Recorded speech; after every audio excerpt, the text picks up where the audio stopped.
Assalamualaikum warahmatullahi wabarakatuh. Jumpa lagi di channel Ngulik Horor.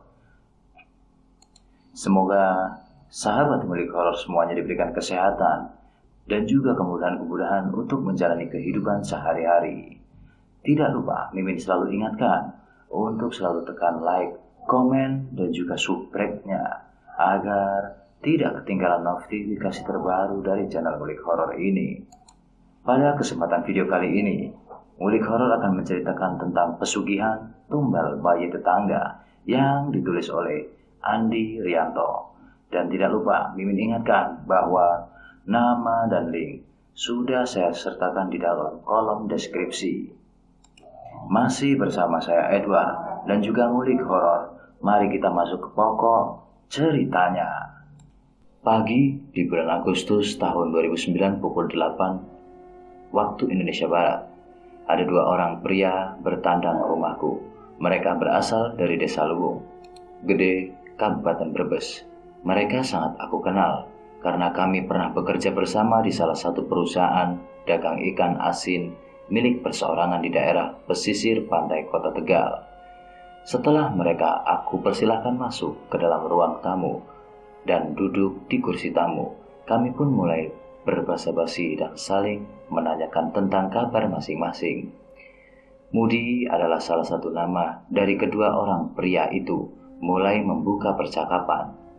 Mohon maaf Pak Ustadz, kedatangan kami ke rumah Pak Ustadz yang pertama adalah silaturahmi, dan yang kedua kami akan minta tolong kepada Pak Ustadz, kata Mudi kepadaku. Syukur alhamdulillah, Allah subhanahu wa ta'ala masih memberikan nikmat umur panjang kepada kita, sehingga hari ini kita bisa berjumpa dan bersilaturahmi kembali seperti dulu, kataku sambil tersenyum gembira. Aku merasa sangat senang sekali mereka masih menyempatkan diri datang bersilaturahmi ke rumahku. Setelah sekian lama kami berpisah, karena sejak aku mengundurkan diri dari perusahaan milik perseorangan itu, kami jarang sekali bertemu. Mudi pun saat itu telah keluar juga dari perusahaan perseorangan itu. 1 tahun berselang setelah aku mengundurkan diri dan menjadi petani bawang di desanya, maka sejak itulah kami mulai jarang sekali bertemu.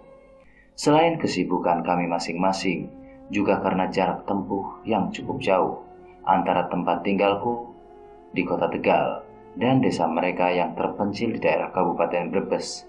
Hal itu yang membuat kami jarang bisa untuk bertemu lagi. Oh ya, apa yang bisa aku bantu untuk kalian? Tanyaku kepada mereka. Saat ini istri saya sedang hamil 3 bulan Pak Ustadz, jelas Mudi. Syukur alhamdulillah. Berarti anak yang berapa Mas? Tanyaku sangat girang. Nomor 2 Pak Ustadz. Anak saya yang pertama kan sudah kelas 5 SD Pak Ustadz, jawab Mudi. Oh iya, maaf Mas, saya lupa. Kalau tidak salah anak yang pertama itu perempuan kan? Tanyaku. Betul Pak Ustadz, jawab Mudi singkat. Maaf Mas, seharusnya Mas Mudi merasa gembira dong, karena sebentar lagi akan memiliki momongan lagi. Tapi kenapa tampak sangat bersedih? Begitu mukanya, tanyaku mulai menyelidik. Itulah masalahnya Pak Ustadz, karena saat ini kami warga desa sedang merasa cemas dengan adanya pelaku pesugihan tumbal bayi tetangga. Kata Mudi mulai membuka apa yang menjadi kesedihan mereka. Astagfirullahaladzim, bisikku beristighfar.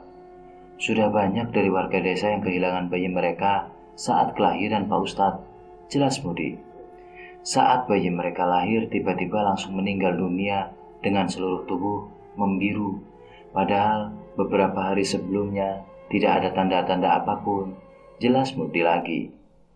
3 hari yang lalu Kang Tono, saudara sepupu saya, istrinya juga mengalami hal seperti itu Pak Ustadz. Bayi yang sudah dilahirkan sudah tidak bernyawa lagi dengan kondisi membiru seluruh tubuhnya. Padahal sehari sebelumnya sudah diperiksa ke bidan puskesmas terdekat dan nyatakan sehat serta baik-baik saja, tidak ada kekurangan apapun. Jelas Mudi bercerita kepadaku. Inna lillahi wa inna ilaihi raji'un, bisikku lirih. Apakah kalian sudah tahu siapa pelaku pesugihan bayi tetangga itu? Tanyaku mulai memeriksa. Pada awalnya, kami warga desa tidak tahu Pak Ustadz, karena di samping cara kerja mereka yang dibantu oleh makhluk gaib, mereka pun berperilaku dan bersikap biasa-biasa saja kepada tetangga dan kesalahannya. Jawab Mudi. Bagaimana kalian bisa tahu kalau mereka dibantu oleh makhluk gaib? Tanyaku lagi. Setahu kami, mereka yaitu pelaku pesugihan bayi tetangga itu, sebelum mereka melancarkan aksinya, mereka sering berjalan keluar masuk kampung untuk mencari tahu keberadaan ibu-ibu yang sedang hamil muda, dan setelah mereka mengetahuinya, maka pada malam harinya mereka akan sering berjalan melewati di depan rumah calon korbannya itu Pak Ustadz. Jelas Harto, teman Mudi, yang sedang duduk di samping, mulai ikut bercerita. Kalau begitu, berarti kalian sudah melihat dan tahu pelaku itu? Tanyaku. Belum Pak Ustadz, jawab Harto singkat. Karena dalam mengintai rumah-rumah warga yang sedang hamil, mereka datang pada malam hari di saat kami sedang tidur.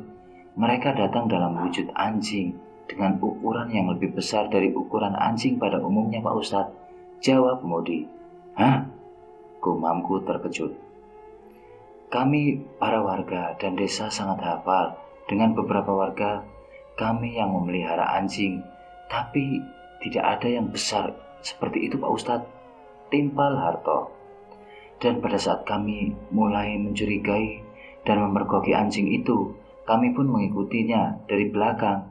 Namun tiba-tiba anjing itu menghilang di antara gelapnya malam bersamaan dengan suara ngelongannya yang sangat menakutkan. Dan kami pun kehilangan jejak. Jelas Harto lagi. Setiap hari kami warga desa merasa takut dan merasa cemas Pak Ustadz. Sejak ada pelaku pesugihan tumbal bayi tetangga itu di desa kami, kata Mudi menimbali. Terlebih lagi saat ini istri saya sedang hamil Pak Ustadz, kata Mudi sangat sedih. Untuk itulah kami datang kemari untuk musyawarah dan mohon bantuan dari Pak Ustadz. Bagaimana cara mengatasi teror pelaku pesugihan tersebut? Setidaknya agar calon bayi kami tidak mengalami kejadian yang sama dengan yang dialami oleh bayi Kang Tarno, kata Mudi memohon kepadaku. Baiklah, tunggu sebentar, kataku sambil memejamkan kedua mataku. Sejenak aku melakukan meditasi dan posisi masih duduk di atas kursi sambil menundukkan kepalaku. Tidak lama berselang, 1 menit kemudian aku pun sudah membuka kedua mataku sambil menghirup nafas panjang dan juga melepaskannya kembali. Apakah di desa kalian ada tanaman bambu gading? Tanyaku kepada Harto dan Mudi. Mereka pun saling beratapan sambil mengingat-ingat. Ada Pak Ustadz, di ujung tanah perkarangan desa dekat pantangan sawah bawang, jawab Harto tanggap. Oh iya, benar Pak Ustadz, kata Mudi menguatkan jawaban Harto.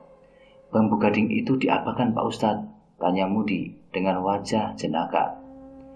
Kalian potonglah 1 buah dan carilah yang ukurannya lubangnya bisa dimasukkan ibu jari.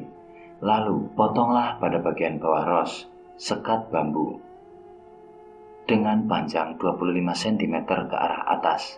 Jelasku kepada mereka. Mohon maaf Pak Ustadz, artinya kami harus kembali pulang dulu ke desa kami Pak Ustadz, tanya Mudi harap-harap cemas. Benar Mas, karena di daerah tempat tinggal saya tidak ada tanaman bambu gading, jelasku. Mohon maaf, tapi bagaimana dengan keselamatan warga desa kami Pak Ustadz, khususnya keselamatan istri dan calon bayi saya Pak Ustadz, tanya Mudi dengan nada suara agak gemetar. Insya Allah, Allah akan melindungi kalian semua dari segala mara bahaya, jawabku singkat. Tapi Pak Ustadz, kata Mudi sambil terbata-bata. Makanya, sebagai muslim, kalian jangan tinggalkan kewajiban menjalankan sholat 5 waktu. Dan bagi kalian kaum pria warga desa, kerjakanlah sholat itu secara berjamaah di masjid atau musola. Insya Allah, para makhluk gaib itu tidak bisa mengganggu kalian dan keluarga kalian. Jelasku tegas kepada mereka. Karena bagi seorang muslim, selain sebagai ibadah wajib, sholat itu bisa menjadi pondasi keimanan yang kuat sehingga tidak mudah tersentuh dengan pengaruh oleh gangguan jin kafir seperti mereka, para makhluk gaib yang mau membantu manusia dalam pesugihan. Jelasku kepada Mudi dan Harto. Sekarang segera kalian kembali pulang untuk mendapatkan bambu gading itu dan langsung dibawa lagi ke sini. Semakin cepat semakin baik sebelum waktu masuk maghrib. Perintahku kepada mereka. Aku sangat mengerti kekhawatiran dan kecemasan Mudi, apalagi jarak tempuh yang cukup jauh antara tempat tinggalku dengan desa mereka. Mereka pun akhirnya mohon diri untuk kembali ke desanya untuk mencari bambu gading yang aku maksud. Sesampainya di desa Luwung Gede, Sedan juga sudah memarkirkan motornya, lalu membawa gergaji. Mudi dan Harto langsung bergegas menuju ke pekarangan di ujung desa, di dekat pematang sawah bawang. Mereka pun menemukan serumpun bambu gading itu. Tidak menunggu lama, mereka pun mulai bekerja sama untuk merobohkan dan memotong salah satu batang bambu gading itu, lalu memotongnya sesuai dengan ukuran yang aku inginkan. Dan mereka mengambil 3 ruas untuk dibawa nanti. Mereka pun membawanya pulang ke rumah, sekalian istirahat dan makan siang terlebih dahulu, sambil menunggu memasuki waktu sholat zuhur. Mungkin karena kecapean, seusai sholat zuhur mereka pun ketiduran di lantai keramik ruang tamu rumah Mudi. Menjelang memasuki waktu sholat asar, istri Mudi membangunkan mereka. "Bangun mas, sebentar lagi sudah masuk waktu sholat asar," kata istri Mudi. Mudi pun terbangun dan langsung membangunkan Harto yang tertidur di sampingnya. Mereka adalah saudara sepupu, dan saat itu Harto masih lajang, maka dia sering bermain, bahkan sering tidur di rumah Mudi. Mereka beranjak menuju kamar mandi secara bergantian untuk membersihkan badan. Seusai membersihkan badan, mereka pun mengambil air wudhu untuk bersiap-siap menjalankan sholat asar secara berjamaah. "Mau sholat di rumah atau di musola?" tanya Harto kepada Mudi. "Kita sholat berjamaah di musola. Bukankah Pak Ustadz sudah menyarankan dan menyuruh kita untuk sholat berjamaah di musola atau masjid?" jawab Mudi sekaligus menegaskan kepada Harto. "Okelah kalau begitu Cerut, mari berangkat," kata Harto sambil beranjak dari tempat duduknya mengajak Mudi. Mereka pun berangkat ke musola yang lebih dekat daripada masjid desa, yang letaknya cukup jauh dari tempat tinggal mereka. Dan sepulang dari sholat asar berjamaah di musola, mereka pun mempersiapkan 3 ruas batang bambu kuning yang sudah mereka ambil.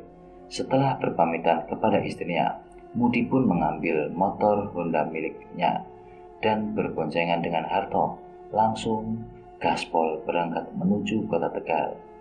Pukul 16.05, Mudi dan Harto sudah sampai di rumahku. Setelah beruluk salam, aku persilahkan masuk ke dalam ruang tamu rumahku. Mereka pun mulai bercerita kepada kami dari sesampainya desa mereka dan mengambil bambu gading sampai akhirnya kembali lagi ke rumahku, sebagaimana ceritaku di atas.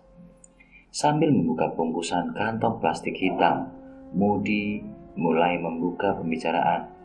"Alhamdulillah, kami sudah mendapatkan bambu gadingnya Pak Ustadz," kata Mudi sambil menonjolkan 1 ikat bambu gading yang sudah dipotong sepanjang 25 cm. Kulihat ada 3 ruas potong bambu gading. "Kok ada 3 ruas potong bambu? Bukankah saya hanya meminta 1 potong ruas bambu saja?" tanyaku mulai bercanda. "Mohon maaf Pak Ustadz, sekalian kami membawa 3 potong. Barangkali sewaktu-waktu ada yang membutuhkan lagi selain kami," jelas Harto. "Anak pintar," kataku berkelakar. "Ah, Pak Ustadz ini bisa juga bercanda," kata Mudi. Setelah aku memeriksa 3 potong ruas bambu gading itu, aku pun beranjak masuk ke dalam untuk mengambil minuman dan sedikit makanan untuk menjamu mereka. Bagaimanapun juga mereka adalah tamu yang harus aku hormati. Aku ingat salah satu hadis sabda Rasulullah SAW tentang tamu. Sesungguhnya tamu itu ketika masuk ke dalam rumah seseorang yang beriman, maka masuk bersamanya pula 1000 rahmat dan 1000 barokah. Hadis muttafaqun alaih. Setelah menyuguhkan minuman dan sedikit makanan ringan, aku pun mulai mempersiapkan keperluanku untuk melengkapi bambu gading itu. Ku ambil beberapa lembar kertas HPS putih, spidol emas, dan minyak saffron yang bagus dari etalaseku yang ada di ruang tamu. Silahkan diminum dan dicicipi hidangan seadanya, kataku mempersilahkan mereka untuk menyantap hidangannya seadanya itu. Saya terkadang merasa heran dengan orang-orang yang melakukan pesugihan itu. Kok bisa ya mereka bahagia di atas penderitaan orang lain?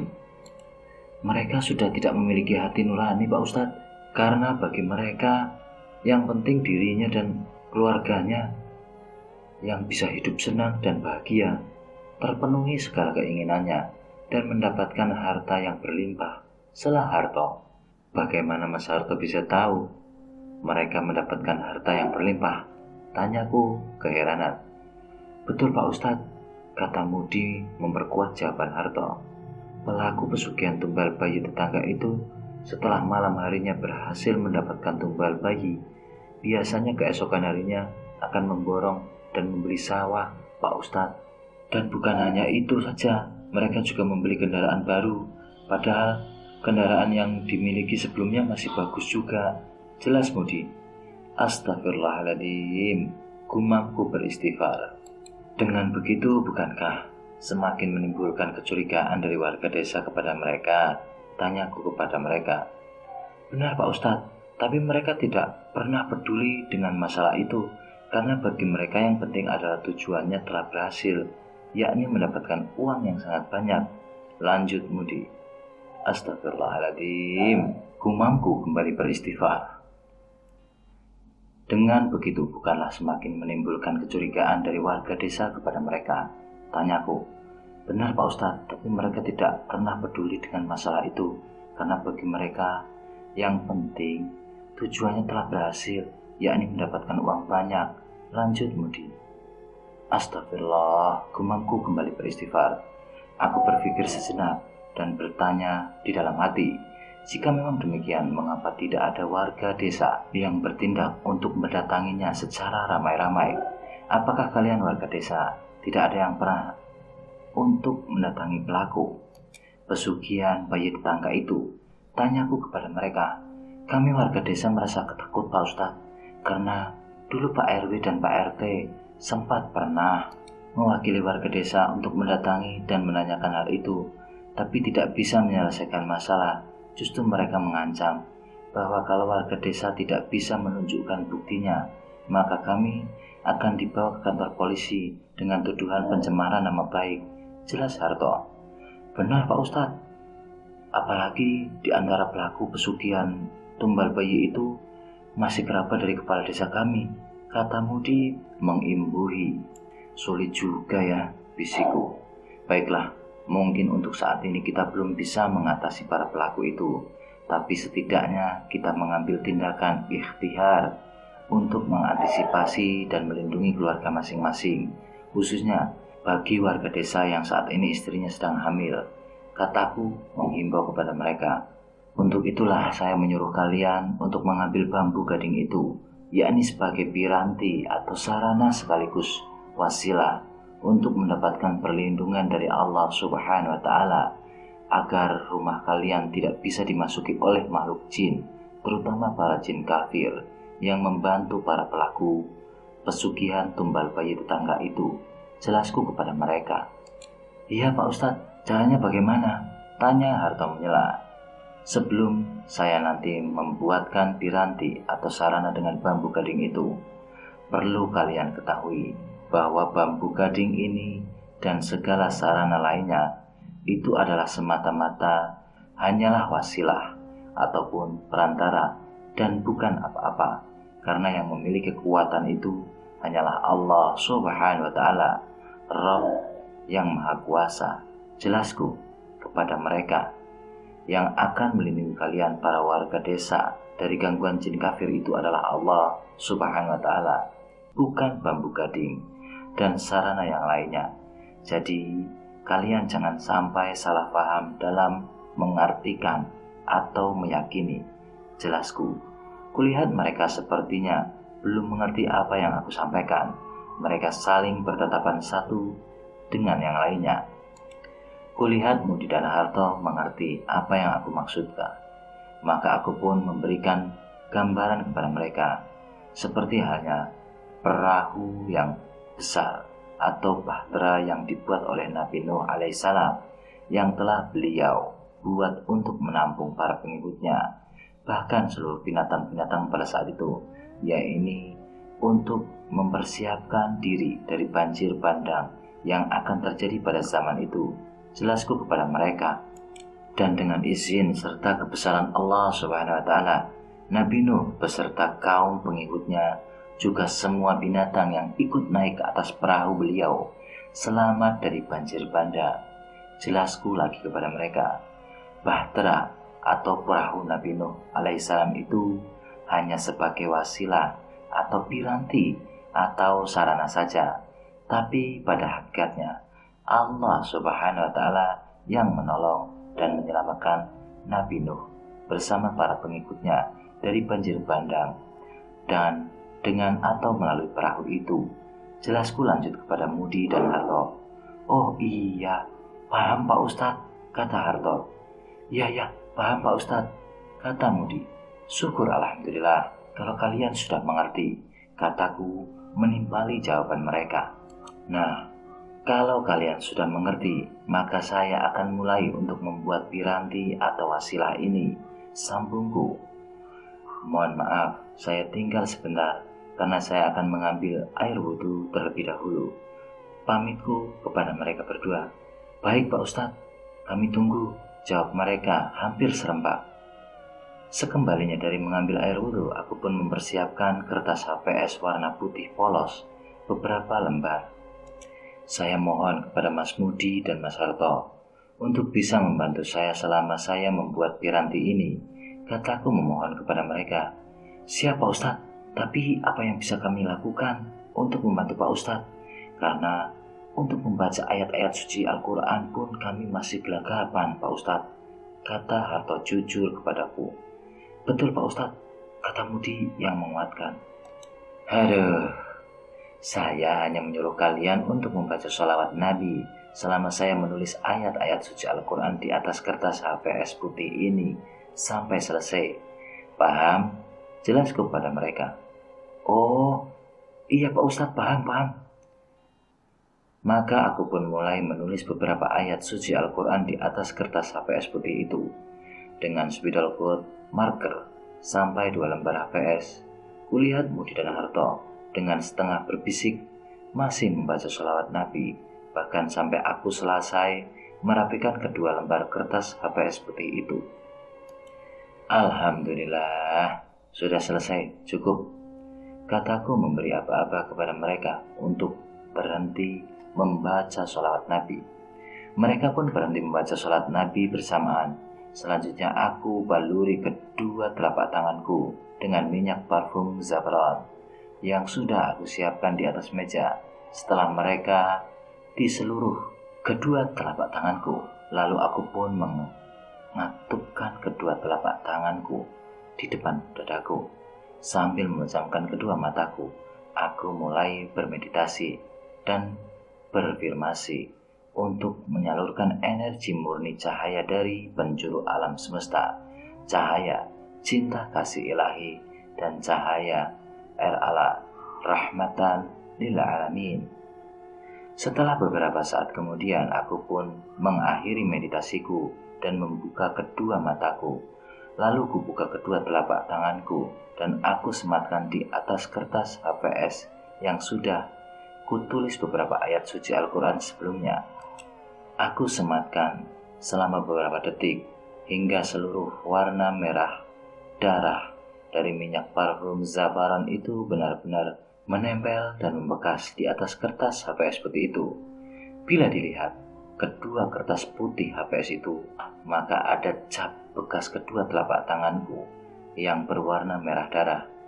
Prosesi pembuatan piranti ini aku dapatkan ijazah sambung sanad dari Roma Kiai Almarhum Sayyidi Ali dari Larangan, Kabupaten Brebes. Sedangkan prosesi meditasi dan afirmasi, aku dapatkan ijazah sambung sanad dari Al-Mukarram Az-Syekh Al-Habib Muhammad Daradanillah As-Sahab dari Keraton Pekalongan. Setelah selesai, kemudian 2 lembar tumpuk kertas HVS itu aku lipat sedemikian rupa, lalu aku masukkan ke dalam lubang bambu gading yang sudah aku persiapkan sebelumnya, dan aku menutup kedua bagian atas sambung gading itu dengan plastik warna hitam, lalu kuikat dengan kuat menggunakan tali rafia berwarna hitam juga. Kulihat Mudi dan Harto masih memperhatikan setiap gerakan dan bisikan bacaan-bacaan ayat suci Al-Quran yang aku lantunkan. Setelah semua selesai, aku pun memberikan dan menyerahkan piranti bambu gading itu kepada Mudi. Tentunya dengan prosesi ijab qabul, Mudi pun menerimanya dengan senang hati. Sekali lagi, saya berpesan kepada kalian, di samping untuk memperbanyak membaca sholawat dalam menghadapi keadaan yang membahayakan, kalian juga jangan sampai meninggalkan sholat 5 waktu. Syukur bisa mengerjakannya dengan berjamaah. Jelasku kepada mereka. Siap melaksanakan perintah Pak Ustadz, jawab mereka dengan kompak. Kami berdua mohon pamit dulu Pak Ustadz, mumpung hari sebelum senja, dan terima kasih atas bantuannya, pamit Harto kepadaku. Kulihat Mudi sambil memegang bambu gading yang telah dimasukkan ke dalamnya kantong plastik hitam itu, menatap ke arahku lalu bertanya, mohon maaf Pak Ustadz, piranti bambu gading ini harus saya apakan? Tanyanya dengan polos. Oh iya, maaf, saya lupa untuk menjelaskannya. Piranti bambu gading ini nanti dikubur di dalam tanah dengan posisi berdiri dan pendam di depan pintu rumah bagian depan, jelasku kepada mereka. Lakukan hal ini pada jam ganjil sesuai dengan kesempatan waktu yang kamu bisa, misalnya pada jam 7, atau kalau tidak bisa jam 7 ya pada jam 9, 11, 1, jam 3 pagi, jelasku lagi. Paham? Tanyaku menegaskan. Paham Pak Ustadz, kami paham. Baiklah Pak Ustadz, saya mohon diri pamit. Mudi pamit kepadaku. Setelah mereka bersalaman dan mencium punggung telapak tanganku, mereka pun langsung bergegas menaiki Honda Revo dan langsung tancap gaspol. Assalamualaikum, ucap salam mereka mengakhiri pertemuan kami pada sore ini. Waalaikumsalam, jawabku singkat. Dalam sekejap jejak mereka pun sudah tidak tampak lagi. Aku pun merasa bersyukur akhirnya bisa sedikit membantu mereka dalam menghadapi dan mengantisipasi pelaku pesugihan tumbal bayi tangga itu. Semoga Allah Subhanahu wa Ta'ala akan senantiasa melindungi kalian semua, warga desa Lewung Gede, khususnya bayi-bayi yang akan lahir dari rahim istri-istri mereka. Amin ya rabbal alamin. Bisikku mendoakan mereka berdua dan juga seluruh warga di kampung itu. Setelah menunggu suasana di halaman rumah Mudi mulai sepi, tidak ada orang yang berlalu lalang lagi, maka pada pukul 20.45 waktu Indonesia bagian Barat, Mudi sudah mulai menggali tanah yang ada di depan pintu rumah depannya dengan peralatan linggis miliknya dalam jarak 2 meter dari pintu masuk rumahnya. Harto pun membantu mengambil tanah galian yang masih ada di lubang itu. Setelah lubang galian itu sudah mencapai 30 cm, Mudi mulai memasukkan piranti bambu gading itu ke dalam lubang sambil membaca, Allahu Akbar, La ilaha illallah, A'udzu billahi minasyaitonirrajim, Bismillahirrahmanirrahim, Allahu Ahad, Allahu Samad, La haula wa la quwata illa billahil aliyyil azim. Sebagaimana yang telah aku ajarkan kepada dia pada saat akan mengubur piranti bambu gading itu. Mudi pun mulai menimbun kembali lubang galian yang sudah dimasuki piranti bambu gading itu dengan sisa tanah galian yang ada. Setelah selesai menimbun, Mudi membaca lafaz azan dengan setengah berbisik di atas timbunan piranti bambu gading yang sudah dipendam itu. Maka selesai sudah pekerjaan ritual menimbun piranti bambu gading itu. Mudi dan Harto pun segera merapikan dan meratakan permukaan gundukan di atasnya agar tidak menimbulkan kecurigaan yang akan memunculkan beberapa pertanyaan dari para tetangga yang mungkin melihatnya pada keesokan harinya. Sejak hari itu Mudi mulai rajin menjalankan sholat 5 waktu berjamaah ke musola. Di sela-sela kesibukannya sebagai seorang petani bawang, dia pun mulai rajin membaca sholawat Nabi dan zikiran pagar diri pada setiap malam harinya agar mendapatkan perlindungan dari Allah Subhanahu wa taala dari segala malapetaka yang sedang terjadi di desanya, terlebih saat ini istrinya sedang mengandung buah hatinya. Beberapa hari pun telah berlalu hingga satu pagi di desa Lewong Gede gempar dengan berita kematian 2 orang bayi sekaligus dalam satu RT. Kematian 2 anak bayi itu sangat miris, yakni dengan tubuh dan ari-ari sudah membiru saat kelahiran oleh ibunya. Keluarga mereka pun sangat terpukul dan sangat berduka yang sangat mendalam. Berita tentang kematian 2 anak bayi itu pun sampai ke telinga Mudi dan istrinya, karena kebetulan tempat tinggal mereka masih satu RW dengan keluarga korban. Aku merasa khawatir dan takut, Pak, karena apa yang menimpa kepada anak bayi mereka bisa saja terjadi pada bayi kita, keluh istri Mudi. Aku juga begitu, Bu. Tapi kata Pak Ustadz, yang penting kita sudah berusaha dan memperbanyak membaca sholawat Nabi. Insya Allah kita akan dilindungi Allah Subhanahu wa taala dari segala mara bahaya, kata Mudi meyakinkan istrinya. Dan beliau juga sudah membantu kita dengan membuatkan piranti bambu gading itu. Isinya Allah bisa menjadi wasilah juga untuk mendapatkan perlindungannya. Jelas Mudi lanjut. Kita sudah ikhtihar dan kita akan terus berdoa. Maka untuk selanjutnya kita bertawakal kepada Allah Subhanahu wa taala. Insya Allah Dia akan mencukupi segala hajat kita, yakni memberikan perlindungan kepada kita dari segala malapetaka. Jelasnya lagi, baiklah Pak, aku percaya sama Bapak. Setidaknya apa yang sudah diajarkan dan disarankan oleh Pak Ustadz pasti adalah manfaat dan berkahnya bagi kita semua, kata istri Mudi. Saat ini Mudi sudah mulai bisa bernapas lega mendengar kata-kata istrinya itu. Setidaknya saat ini istrinya sudah tidak terlalu merasa khawatir dengan adanya teror kematian anak bayi yang merupakan korban dari pelaku pesugihan tumbal bayi tetangga di desanya. Beberapa bulan pun telah berlalu, tapi teror kematian bayi di desa Lewong Gede itu belum juga usai. Padahal menurut cerita Harto beberapa waktu yang lalu kepadaku, pada waktu bersilaturahmi ke rumahku saat itu, di desanya ada beberapa sesepuh desa yang menurutnya orang pintar. Mereka pun menangani dan mengantisipasi segala peristiwa yang menimpa warga desa dalam urusan makhluk gaib. Tapi ketika menghadapi teror kematian anak bayi itu, mereka tidak mampu mengatasinya. Maka sejak itulah warga desa semakin merasa khawatir dan merasa tidak nyaman tinggal di desanya. Dan karena itu pula ada beberapa warga desa yang istrinya hamil tua.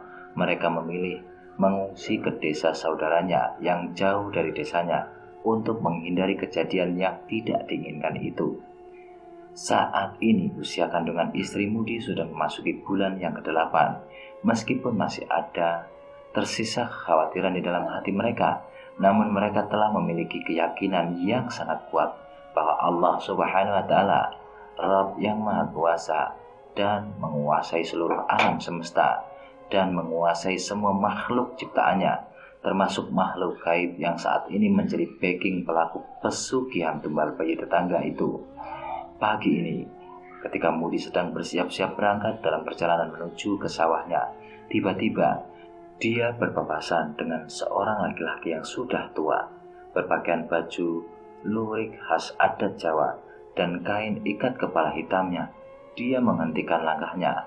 Laki-laki tua itu lalu bercerita kepada Mudi, "Mohon maaf, Nak Mudi, ada beberapa hal yang ingin saya tanyakan.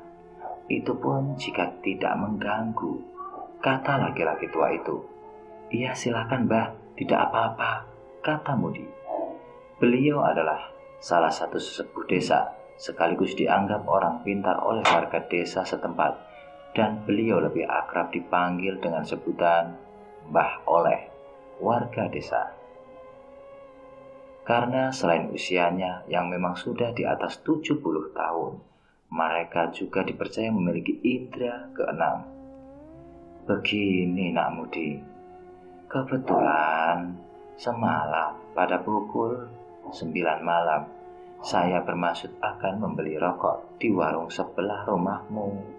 Tapi ketika saya berjalan melintas di depan halaman rumahmu, saya merasa terkejut karena saya melihat ada beberapa bayangan makhluk yang tinggi besar, berpakaian jubah putih penuh wibawa, berdiri di depan pintu rumahmu dan menghadap ke depan.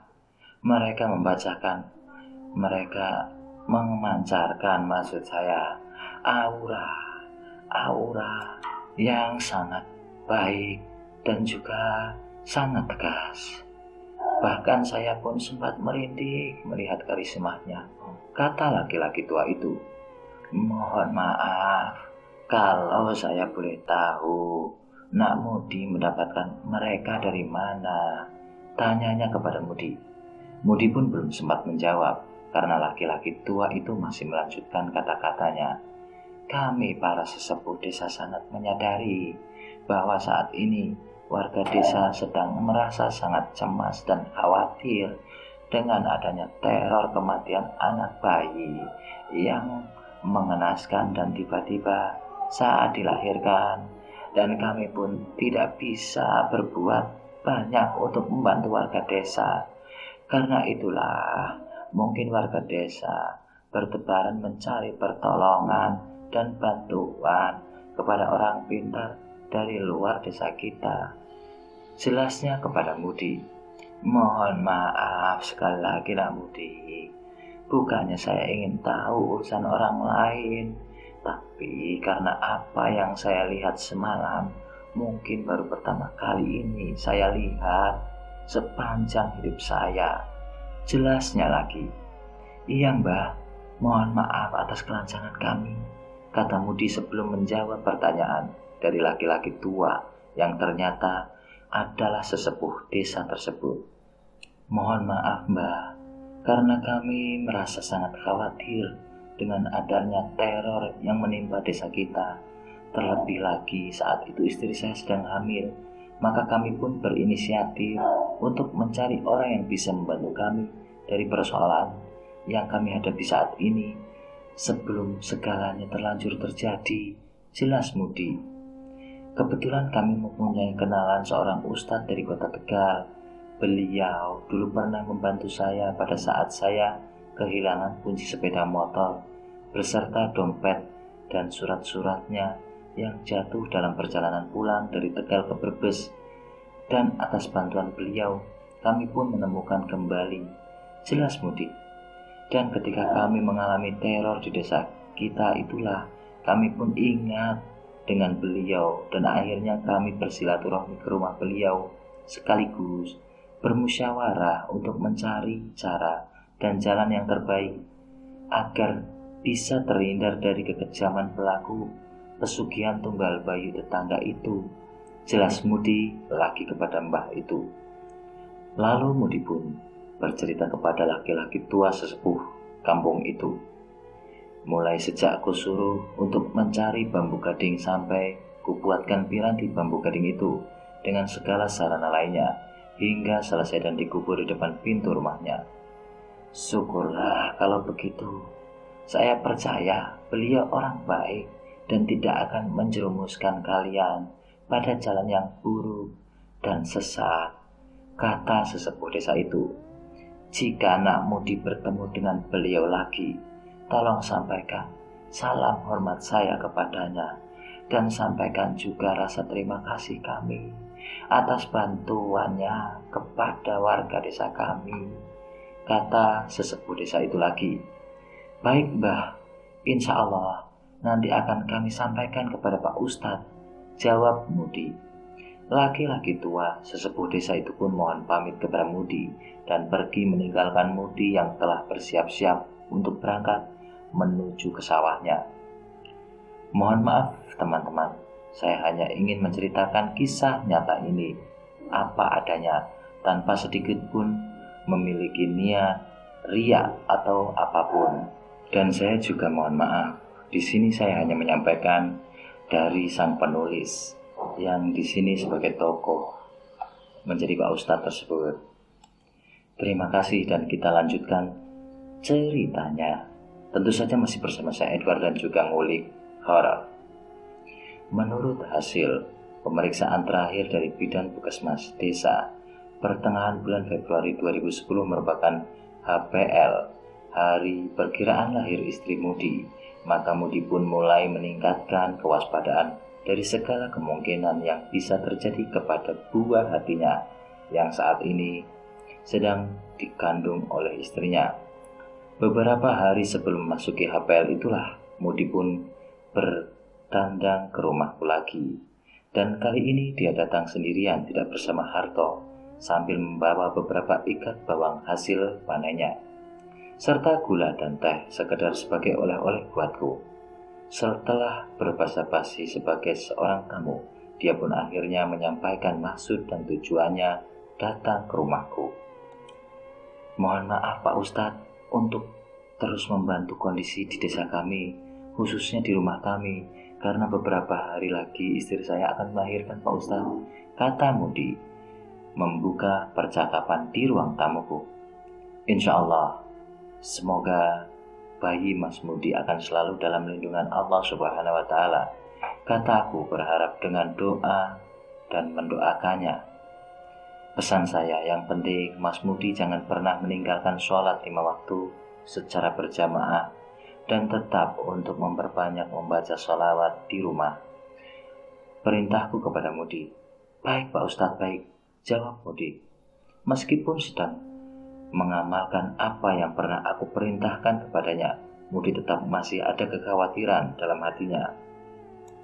Oleh karena itu, dia pun rela pergi jauh dari desanya untuk bersilaturahmi kembali ke rumahku. Mohon maaf Pak, apakah Pak Ustadz berkenan untuk datang ke desa kami? Di rumah saya Pak Ustadz, tanya Mudi. Maaf Mas, saya punya kesibukan yang tidak bisa saya tinggalkan, baik di masjid sebagai imam rawatib maupun mengajar ngaji di rumah untuk anak-anak ba'da sholat asar dan bapak-bapak ba'da sholat maghrib, jawabku. Iya Pak Ustadz, jawab Mudi pasrah. Mas Mudi tidak perlu merasa khawatir, yakinlah kepada Allah Subhanahu wa Ta'ala pasti akan melindungi kita semua dari segala bentuk kejahatan pelaku pesugihan bayi tetangga, kataku meyakinkan Mas Mudi. Kira-kira berapa hari lagi istrimu akan melahirkan? Dan mau melahirkan di mana? Tanyaku kepada Mudi. Ke Bidan Puskesmas 2 atau 3 hari lagi. Dan rencananya istri saya mau melahirkan di rumah Bidan Puskesmas desa Pak Ustadz, jawab Mudi. Baiklah, insya Allah nanti saya ikut membantu dan membantu dari sini dengan cara saya, jelasku meyakinkan Mudi. Terima kasih banyak Pak Ustadz. Saya dan istri sangat berharap atas kehadiran Pak Ustadz untuk dapat membantu kami pada saat sebelum istri saya maksudnya melahirkan, pita Mudi kepadaku. Iya Mas, iya sama-sama. Sampaikan pesan saya buat istrimu agar selalu membaca sholawat Nabi setiap saat, setiap kapanpun dan dimanapun dia berada, kataku berpesan. Baik Pak Ustadz, nanti akan saya sampaikan kepada istri saya, jawab Mudi. Sebelum permainan, Mudi pun bercerita kepadaku tentang pertemuannya dengan sesepuh desa itu. Menurut cerita sesepuh desa itu, pada saat suatu malam dia sempat melihat beberapa makhluk tinggi besar yang mengenakan pakaian jubah putih di depan pintu rumah Mudi. Aku pun mendengarkannya dengan sangat cermat dan mengangguk-anggukkan kepalaku sambil menatap Mudi. Lalu aku pun membalas salam dari sesepuh itu. Waalaikumsalam. Akhirnya, Mudi pun meninggalkan rumahku dengan menaiki Honda Revo kesukaannya, dan tidak lama kemudian dia sudah tidak tampak lagi oleh pandanganku. Setelah berbelok dari pertigaan ujung jalan, 2 hari sejak kedatangan Mudi di rumahku, aku pun mulai bersiap-siap untuk membantu Mudi dan membantu keadaan di desanya dari jarak jauh. Maka pada malam hari sebelum aku tidur, aku mulai mengambil air wudhu dan menjalankan sholat sunnah syurul wudhu terlebih dahulu. Seusai sholat, aku pun mencoba melihat keadaan desa Luwung Gede, mulai meditasi, dan beberapa menit kemudian aku telah berada di dalam dimensi alam meditasiku. Samar-samar aku mulai melihat desa Luwung Gede dengan rumah-rumah yang sederhana. Ada beberapa rumah besar dengan halaman yang cukup luas, dan langkahku tiba-tiba terhenti karena aku melihat sosok bayangan hitam berkelebat keluar dari salah satu rumah besar itu. Aku pun mengikuti bayangan hitam itu dari belakang. Hidungku mencium bau aroma kemenyan dari tubuhnya. Meskipun jarak kami berjauhan, tiba-tiba bayangan hitam itu berubah menjadi seekor anjing yang cukup besar, bahkan lebih besar dari ukuran anjing kampung. Jika ku cermati, tubuhnya seperti anjing, tapi tubuhnya seperti tubuh manusia yang kepalanya persis kepala anjing. Astagfirullahaladzim. Aku beristighfar. Tiba-tiba makhluk itu berhenti dan menengok ke belakang. Sepertinya dia merasakan kehadiranku dan hanya berjarak 20 meteran dari keberadaannya. Aku pun langsung mengamalkan ijazah dari almarhum Romo Kiaiku, yakni ayat ke-9 dari surat Yasin, agar makhluk itu tidak bisa melihat sukmaku dengan nyata. Astagfirullahaladzim, ku mampu beristighfar. Kulihat makhluk itu melanjutkan langkahnya menuju jalan pinggiran desa. Sesampainya di ujung pinggir desa, dia berbelok ke arah kiri. Hah? Bukankah itu menuju rumah Mudi? Tanyaku menduga di dalam hati. Benar, itu adalah jalan menuju rumah. Ujung desa dekat pinggiran area sawah tuang dekat rumah Mudi, kataku membenarkan dugaanku di dalam hati. Sepertinya malam ini bayi istri Mudi yang akan menjadi targetnya. Aku berjalan dan bergerak lebih cepat dan setengah melayang di atas makhluk itu agar lebih dulu sampai di rumah Mudi. Dan benar, sesampainya di depan halaman rumah Mudi, aku melihat ada 3 laki-laki bertubuh tinggi besar dengan pakaian jubah putihnya. Mereka berambut ikal panjang. Dari muka mereka memancarkan cahaya yang sangat putih cerah yang cukup menyilaukan mata orang yang melihatnya. Aku pun nyaris tidak mampu untuk menatapnya, dan tanpa sepengetahuan mereka, aku pun menyelinap masuk ke dalam rumah Mudi. Kulihat istri Mudi di dalam kamarnya ditemani Mudi, sedang mengiringis menahan rasa sakit di perutnya yang mulai mulas-mulas sebagai tanda akan melahirkan. Belum lama keberadaanku di depan kamar mereka, tiba-tiba aku mendengar suara yang sangat keras, seperti suara petir yang menggelegar, dan diiringi kilatan cahaya sekejap. Maka aku pun segera keluar melalui pintu belakang rumah Mudi, dan dengan setengah berlari aku menuju sumber suara itu, yakni di halaman depan rumah Mudi. Dan sampainya di halaman depan rumah Mudi, betapa terkejutnya aku karena aku melihat makhluk yang sangat menyerupai anjing itu sedang mengejang-ngejang sambil berusaha untuk bangkit berjalan. Meskipun dengan terseok-seok, kulihat salah satu kaki depannya kosong seperti habis terkena api. Dan tiba-tiba makhluk itu pun menghilang dari pandanganku. Sepertinya ketika salah satu kakinya memasuki halaman rumah Mudi itulah, kakinya terkena energi dari 3 makhluk laki-laki bertubuh tinggi besar itu. Dan aku pun baru menyadari ternyata ketiga makhluk bertubuh tinggi besar yang berdiri di depan rumah Mudi itu sedang memandangiku dan mengetupkan kedua telapak tangannya sambil sedikit menundukkan kepala penuh hormat. Setelah berlubuk salam, mereka pun hilang dari pandanganku. Aku mencium bau aroma minyak safaran dari tubuh ketiga makhluk itu, yang ternyata adalah khodam dari ayat-ayat suci Al-Quran yang aku tulis dalam spidol tinta emas di atas 2 lembar kertas HVS putih itu. Wallahu a'lam bishawab. Tidak lama kemudian Mudi pun keluar dari rumahnya sambil memapah istrinya yang sudah mulai kesakitan perutnya. Selang beberapa menit kemudian, kulihat ada sebuah becak yang memasuki halaman rumah untuk membawa mereka ke tempat bidan puskesmas terdekat. Sepertinya mereka telah memesannya. Aku pun mengikuti mereka sampai di rumah bidan puskesmas tersebut dan puji syukur, alhamdulillah, bayi mereka pun lahir dengan selamat. Aku kembali pulang dan segera mengakhiri meditasiku. Setelah aku tersadar dan membuka kedua mataku, kulihat waktu pada jam dinding di rumahku menunjukkan pukul 2 dini hari. Aku pun langsung merebahkan tubuhku dan terasa capek di atas tempat tidurku. Pagi subuh ini, Mudi menelponku memberi kabar bahwa bayinya telah lahir dengan selamat. Syukur alhamdulillah, kataku, meskipun sebenarnya aku sudah tahu tentang hal itu. Mudi dan istrinya pun tak terhenti-hentinya mengucapkan terima kasih kepadaku.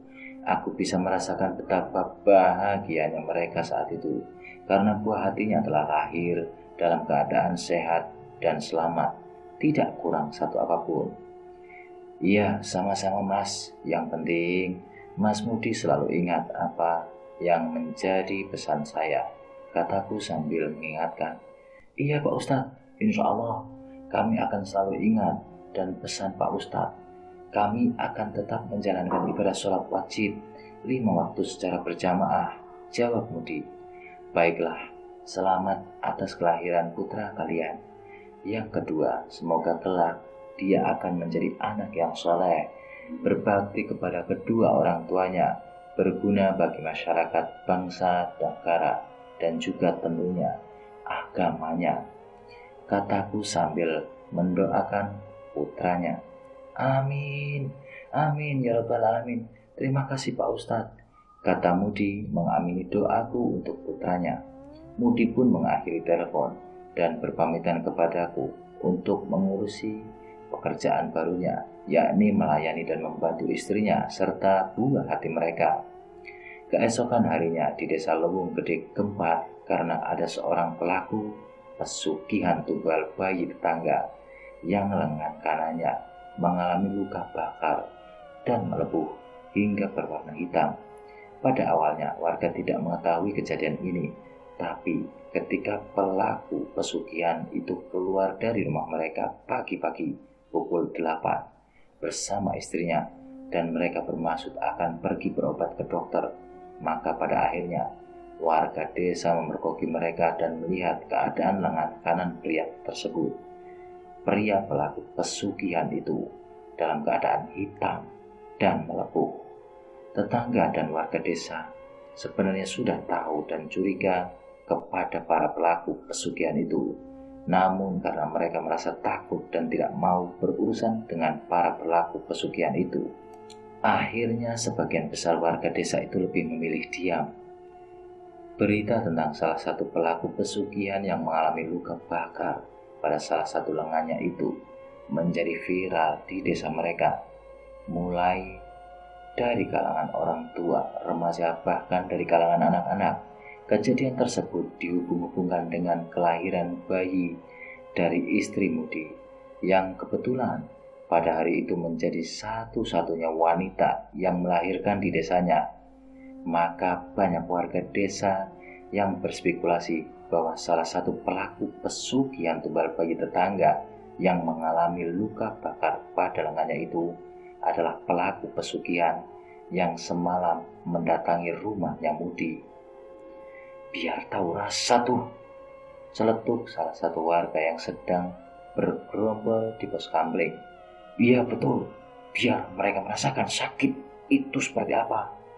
Meskipun sakit itu belum sebanding dengan rasa sakitnya hati kami kehilangan bayi-bayi kami, timpal warga yang lainnya. Selama ini mereka merajalela mengambil sukma dari bayi-bayi tetangga sendiri tanpa sedikit pun rasa iba atau balas kasihan kepada kita, kata salah satu warga desa lainnya. Di tengah berita yang sedang viral di desa mereka itu, muncul beberapa dugaan bahwa yang telah membuat pelaku pesugihan itu mengalami nasib sial seperti itu adalah keluarga Mudi. Karena istri Mudi adalah satu-satunya wanita yang melahirkan pada hari itu, maka pada kesempatan lain hari mereka warga desa itu, khususnya para ibu-ibu pun mendatangi rumah Mudi sekaligus untuk menengok bayi Mudi dan istrinya yang baru lahir itu. Di samping sudah menjadi tradisi dari mereka, menengok bayi tetangga juga sebagai bentuk kepedulian sesama warga desa. Terlebih lagi, kelahiran bayi dari pasangan Mudi dan istrinya itu menjadi topik menarik bagi warga desa karena berhasil lolos dari kejarnya para pelaku pesugihan itu. Di sela-sela waktu berkunjung para ibu-ibu warga desa di rumah keluarga Mudi, selalu ada yang penasaran dengan selamatnya bayi mereka, dan mereka pun dengan terang-terangan bertanya kepada Mudi maupun kepada istrinya. Mohon maaf, kalau kami boleh tahu bagaimana bayi kalian bisa lolos dan selamat dari sasaran para pelaku pesugihan tumbal bayi itu, tanya seorang ibu-ibu yang hadir di rumah Mudi. Iya, mohon maaf, kami juga ingin tahu, karena selama ini tidak ada satupun bayi yang sudah dilancarkan atau diincar oleh para pelaku pesugihan itu lolos dengan selamat, imbuh ibu-ibu yang lainnya. Setelah menghela napas panjang, lalu Mudi pun memberi jawaban kepada mereka.